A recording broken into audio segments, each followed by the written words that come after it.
Okay, let's talk about something we all do, something that drives us absolutely nuts: procrastination.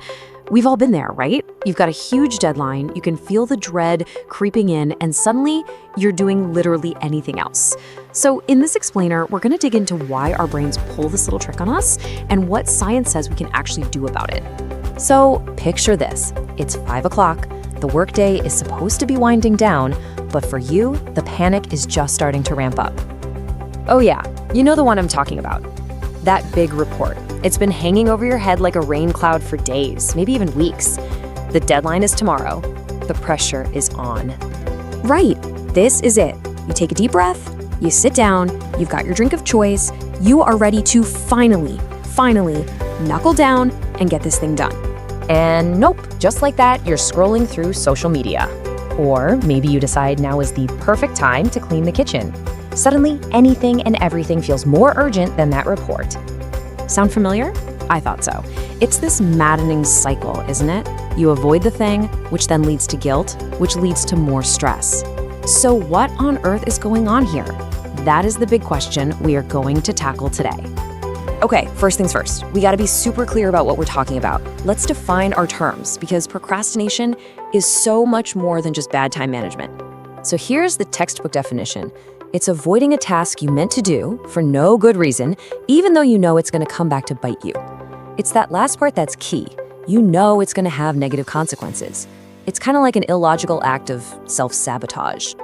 And this is a really important point.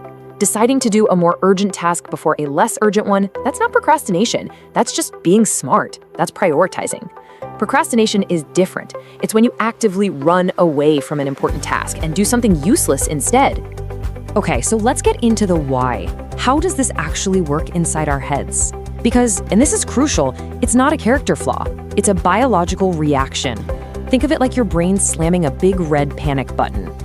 Now here is the big twist. As ironic as it sounds, procrastination is actually your brain's clumsy attempt to protect you. It looks at that big, intimidating task, and it doesn't just see work. It sees a genuine threat to your well-being. And here's how it goes down, in 4 quick steps. First, your brain sees the task as a threat. Second, the amygdala, that's your brain's little alarm system, totally freaks out and floods your body with stress hormones. Third, that ancient fight, flight, or freeze instinct kicks in. And let's be honest, it's way easier to flee from a spreadsheet than to fight it, right?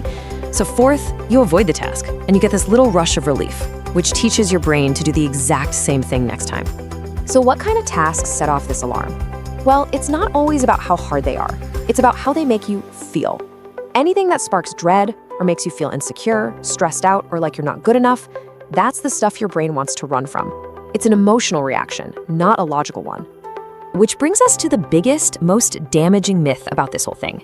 If you procrastinate, you've probably called yourself lazy at some point, but the science shows that's just flat out wrong. Just look at the difference here. Laziness is about apathy, a lack of caring, no energy. You're happy to do nothing. Procrastination is the opposite. It's often driven by caring too much, by a massive fear of not doing a good enough job. You aren't doing nothing, you're very busy doing other things to distract yourself. And make no mistake, this habit has a real cost. That temporary relief you get from putting something off, it comes with a huge price tag. Chronic procrastination is linked to way higher levels of anxiety, stress, and even depression. It creates this awful cycle of shame and can even lead to physical health issues. And this is the core of the trap. Every single time you avoid the task and feel that wave of relief, your brain makes a little note. Hey, that worked. You are literally training your brain that avoidance is a good strategy, which makes the habit even stronger. So, the big question, how do we get out of this loop? The good news is you can, but it means taking a totally different approach from what most of us were taught. It doesn't start with more discipline, it starts with more compassion. You know that old advice to just do it or try harder? It turns out that usually backfires. Being hard on yourself just piles on more negative feelings, which makes the task seem even more threatening to your brain. The new, science-backed way is to focus on managing the emotions that are causing the problem in the first place. So what can you actually do?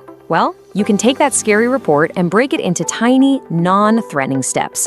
Like step 1, open the document. Step 2, write one sentence. You can also try journaling to figure out what's really stressing you out. And a super practical one, physically remove distractions. Put your phone in another room. But the most powerful strategy of all is this next one. This is it. This is the real game changer. Research has found that being kind to yourself when you procrastinate actually makes you less likely to do it again in the future. It short circuits that whole shame spiral that fuels the habit. It really just boils down to this simple but powerful idea. Okay, so you procrastinated. It happened. Instead of beating yourself up, just forgive yourself. And then, gently, make a realistic plan for how you'll handle it next time. So, I want to leave you with a question. Think about that one big thing you've been putting off. What is one tiny, almost laughably small first step you could take on it? Not the whole thing, just the very first non-threatening piece.